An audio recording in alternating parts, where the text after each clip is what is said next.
WhatsApp पर अश्लील chat करना, ग्राहकों का वीडियो बनाकर सेक्सटॉर्शन के माध्यम से ठगी करने वाले गिरोह के 3 महिलाएं समेत एक पुरुष मनीष कुमार उर्फ मोंटी भैया को साइबर पुलिस ने गिरफ्तार किया है। अपराधियों के पास से 14 मोबाइल, 18 सिम, जिसमें एक प्रतिबिंब प्लॉटेड सिम भी बरामद किया गया है।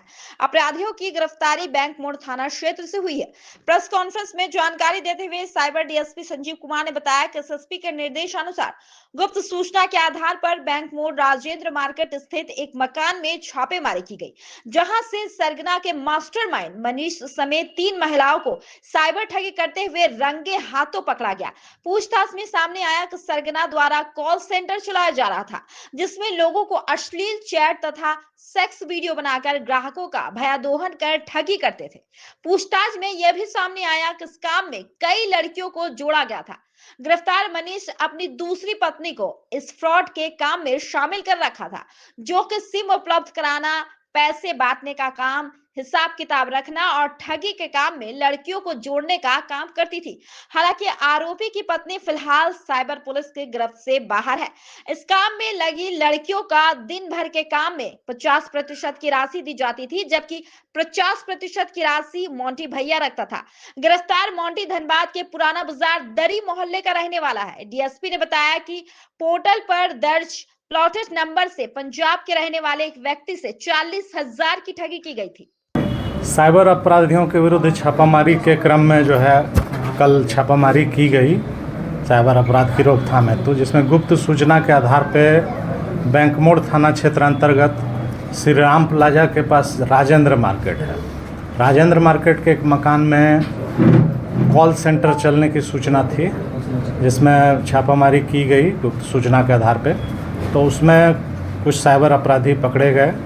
जांच करने पर पता चला कि इसमें कॉल सेंटर से महिलाओं के द्वारा कॉल करके ऑनलाइन जो है सेक्स चैटिंग वाला काम, लाइव वीडियो भेज करके ब्लैकमेलिंग करना, एक्सटॉर्शन करना, इस तरह का जो एमओ वाला अपराध है वो किया जा रहा था। प्रथम दृष्टया उन सबको पूछताछ में ये भी क्लियर हुआ कि ये लोगों के द्वारा किसी भी व्यक्ति से कंसल्ट करके उसको ऑनलाइन सेक्स के नाम पे चैटिंग करके वीडियो, फ़ोटो ये सब भेज के उनसे पैसे का ठगी किया जा रहा था। इन लोगों के पास से बहुत सारा मोबाइल मिला, जिसकी जांच की गई तो एक मामला प्रकाश में भी आया, जो पूर्व से एनसीआरबी पोर्टल पे दर्ज था ठगी से रिलेटेड। उसमें एक व्यक्ति से 40,000 रुपये की ठगी भी की गई है, जो पंजाब के तरफ का रहने वाला है। और बाकी इसमें हम लोग आगे का छानबीन कर रहे हैं और भी नंबरों का, कि किन किन नंबरों से अगर कुछ है तो उस तरह का हम लोग पोर्टल पे देख रहे हैं इस चीज़ों। सिर्फ ठगी है या फिर इसमें सेक्स रैकेट भी चल रहा था? सेक्स रैकेट से ही रिलेटेड है ये मैटर। अब यही है कि डायरेक्टली अभी ये क्लियर नहीं हो पाया है, लेकिन ऑनलाइन जो भी चीज़ें मिली है, बात से, चैट से, वीडियो से, उससे स्पष्ट है कि ये लोग इसी नाम पे लोगों से ठगी करता था। जो पकड़ाया है वो क्या नाम है उसका, कहाँ का रहने वाला है? पकड़ाया है एक मनीष कुमार है उर्फ मोंटी, ये तो बैंक मोड़ क्षेत्र का ही है। इसी की पत्नी है जो कि सारा अरेंज करती थी, वो अभी गिरफ्त से बाहर है। वही सारे लोकल लड़कियों को अरेंज करके कॉल सेंटर बना के अपना एक कॉलिंग करवाती थी सबसे, और इस तरह का जो है ठगी का घटना करती थी। 3 महिला भी जो पकड़ाई वो भी शामिल है क्या इसमें? हाँ, ये तीनों महिला मौके से पकड़ी गई हैं, जो कि कॉलिंग करने का काम करती थी तथा ग्राहकों को फंसाने का कहिए या उसको ठगी करने का काम ये लोग करती थी। मकान मालिक की क्या भूमिका है? मकान मालिक की भूमिका अभी स्पष्ट नहीं है, लेकिन हम लोग उसको संदेह के घेरे में लाए हैं, संदिग्ध मान के चल रहे हैं, क्योंकि मकान मालिक अभी तक न तो हम लोग के सामने उपस्थित हुआ और ना अभी तक अपना कोई सफाई दिया है। तो उसके मकान में अगर इस तरह का चल रहा है तो हम लोग इसको प्रथम दृष्टया ये मान के चल रहे हैं कि उसकी भूमिका है।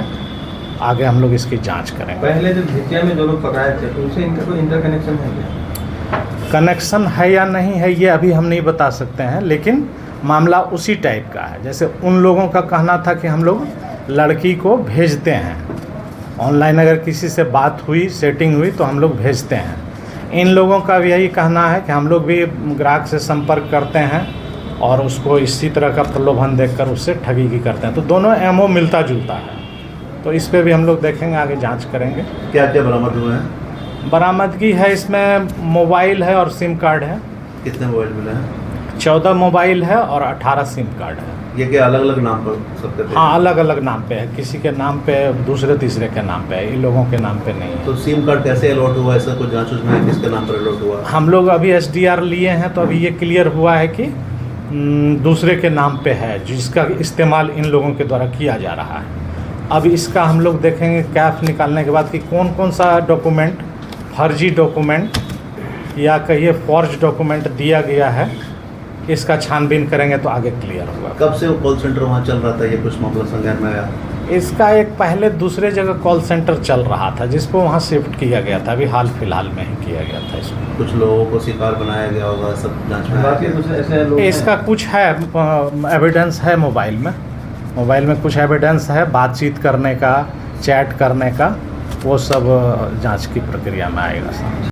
पकड़ी गई तीनों लड़कियां धनबाद, केंदुआ, गोधर और बैंक मोड़ इलाके की रहने वाली है, जो कि मनीष के कहने पर ग्राहकों को फंसाने का काम करती थी। सभी को न्यायिक हिरासत में जेल भेज दिया गया है। वहीं मनीष गुप्ता की पहली पत्नी से इस संबंध में पूछताछ के दौरान कुछ भी हाथ नहीं लगा और पुलिस ने उसे निर्दोष बताया, जबकि दूसरी पत्नी पूरी तरह से शामिल है और फिलहाल पुलिस की गिरफ्त से बाहर है। वहीं राजेंद्र मार्केट में मकान मालिक की भूमिका भी संदिग्ध बताई जा रही है और उसकी भी खोजबीन पुलिस ने शुरू कर दी है।